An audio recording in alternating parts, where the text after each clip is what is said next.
R Gujarat ન્યૂઝમાં આપનું સ્વાગત છે। અમદાવાદ સાણંદમાં એમ્બરગ્રેસના જથ્થા સાથે બે શખ્સો ઝડપાયા। ગ્રામ્ય એસઓજીએ ગીપપુરા ગામ ખાતે બે શખ્સોને ઝડપી પાડ્યા। યોગેશ મકવાણા અને પિન્ટુ પટેલ એમ્બરગ્રેસના જથ્થા સાથે ઝડપી પડ્યા। ભાવનગરના ભરત સરવૈયા પાસેથી લાવતા હતા એમ્બરગ્રેસ। પોલીસે ₹2.97 કરોડની કિંમતનો 2.9 કિલો એમ્બરગ્રેસનો જથ્થો કર્યો જપ્ત। બ્યુરો રિપોર્ટ રઈસ સૈયદ, અમદાવાદ।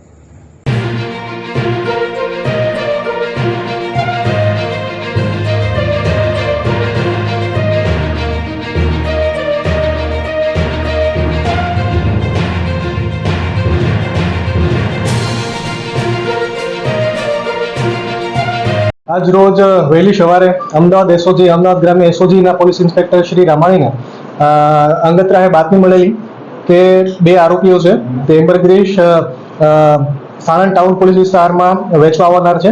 તે બાબતે વોચ રાખી સાણંદ ટાઉન વિસ્તારમાં અમદાવાદ એસઓજી અને તેની ટીમ દ્વારા એક ટ્રેપ ગોઠવી અને એમ્બરગ્રેસ સાથે બે આરોપીની ધરપકડ કરવામાં આવેલી છે।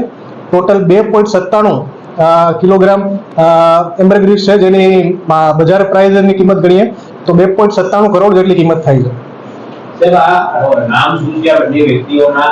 ક્યાંથી ક્યાં લઈ આવ્યા હતા? બેકગ્રાઉન્ડ શું છે? ક્યાંથી આવ્યા? બંને આરોપીઓ છે મૂળ પ્રાથમિક તપાસ પ્રમાણે ભાવનગરથી લાવેલાનું જણાઈ આવેલ છે। આરોપી નંબર 1 છે યોગેશ તુલસીભાઈ મકવાણા, જેની ઉંમર વર્ષ 30 છે, જે ભાવનગરના છે। અને બીજા આરોપી છે પિન્ટુ ભરતભાઈ પટેલ, ઉંમર વર્ષ 37, જે મૂળ અમદાવાદના રહેવાસી છે। અને તે ભાવનગરના આરોપી ત્રીજા નંબરના આરોપી છે ભાવનગરના ભરતભાઈ પટેલ, તેમની પાસેથી ખરીદી હોવાનું પ્રાથમિક તપાસમાં જણાવે છે। કેટલા રૂપિયામાં ખરીદી હતી અને કોણે વેચવાના? હાલની તારીખે તે તપાસનો વિષય છે અને તે જે ભરતભાઈ વલ્લભભાઈ સરવૈયા છે તેની અટક કરવાની બાકી છે। તેની અટક થયા બાદ તે તપાસમાં આગળ વધ્યું છે। બંને આરોપીનું બેકગ્રાઉન્ડ શું છે? શું કરે છે? કેવી રીતે સંપર્કમાં આવ્યા હતા? બંને આરોપી છે એ મૂળ આનો પૂર્વ ઇતિહાસ તો ગુના ઇતિહાસ જણાઈ આવતો નથી, પરંતુ આગળના તપાસમાં દરમિયાન તે ખુલશે। બેકગ્રાઉન્ડ શું છે? શું કરે છે? મૂળ બંને આરોપીઓ છે છૂટક રોજ મજૂરી કરે છે।